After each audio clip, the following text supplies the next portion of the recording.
Python modules are files that have a .py extension and can implement a set of attributes, methods, and classes. A module can be included in another Python program by using the import statement followed by the module name. To import a module named time, include an import timeline in your Python program.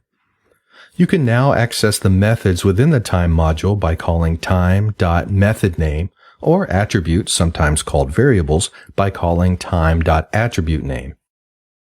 Here's an example using the ASCTime method and the time zone attribute from the time module. The time zone attribute contains the number of seconds between UTC and the local time. When you import a module, all of the methods in that module are available as modulename.methodName. If you want to use a single method in a module, you can import just that method using the from module name import method name syntax. Now the method is available in your program by name. Instead of calling modulename.methodName, you can now just call method name. Here is an example. Notice that we can call ASCTime directly instead of preceding it with a module name of time.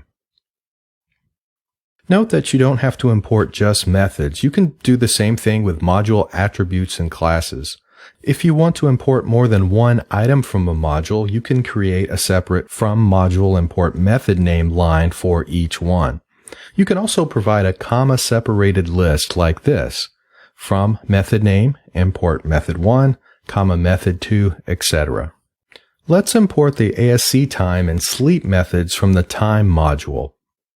The sleep method suspends the execution of your program for a given number of seconds. So we use the from time import ASCTime, comma sleep line. Now we can call ASCTime and sleep directly. One of the advantages of importing a single method or list of methods from a module is that you can access it directly by name without having to precede it with a module name. For example, we can call sleep versus time.sleep. If you want to be able to access everything from a module, use an asterisk instead of a list of methods to import. However, I don't recommend this practice. I only point it out because you'll see it used from time to time. The reason you want to avoid this approach is that if you import everything into your program, you may override an existing function or variable. Also, if you import multiple methods using an asterisk, it will make it hard to determine what came from where. Here is an example of what not to do. The first line is from time import asterisk. Yes, you can see that we can conveniently call each of the methods from the time module directly, but again, it's not a good practice to do this. Use the dir built-in function to find out what attributes, methods, and classes exist within a module. Here, the time module is passed to the dir function. This more or less allows you to see the contents of the time module. You can view the default module search path by examining sys.path. When you issue an import module name statement, Python looks for the module in the first path in the list.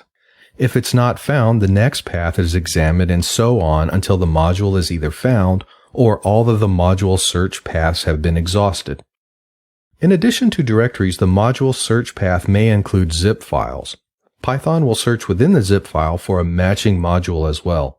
The default module search path will vary depending on your installation of Python, the version of Python, and the operating system. Here is an example from a Python installation on a Mac. The first block on your screen is the contents of the Python program that produced the output on the bottom of your screen. This simple program was located in /users/JSON, and that's the directory I was in when I executed it. Notice that /users/JSON is first in the module search path. The other directories were determined by the Python installation. If you want Python to look in other locations for modules, you will need to manipulate the module search path. There are two methods to do this. The first method is to modify sys.path as you would any other list. For example, you can append directory locations using a string data type. Here I appended the /users/JSON/Python directory to the module search path. It becomes the last item in the list, and it's printed last when we loop through the module search paths in this program. You can also manipulate the PythonPath environment variable.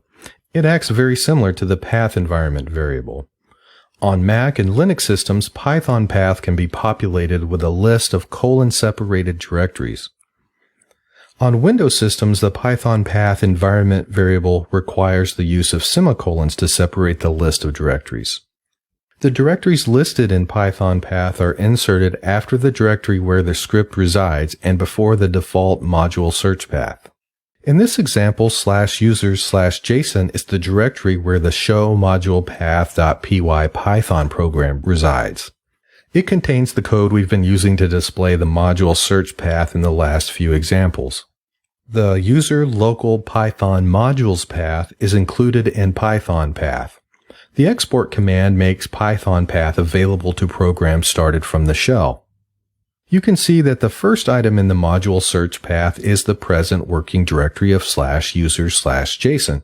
The second item in the search path is /user/local/python/modules, just as specified in the PythonPath environment variable. If a module is not found in the search path, an import error exception is raised. Here, the say hi module cannot be found.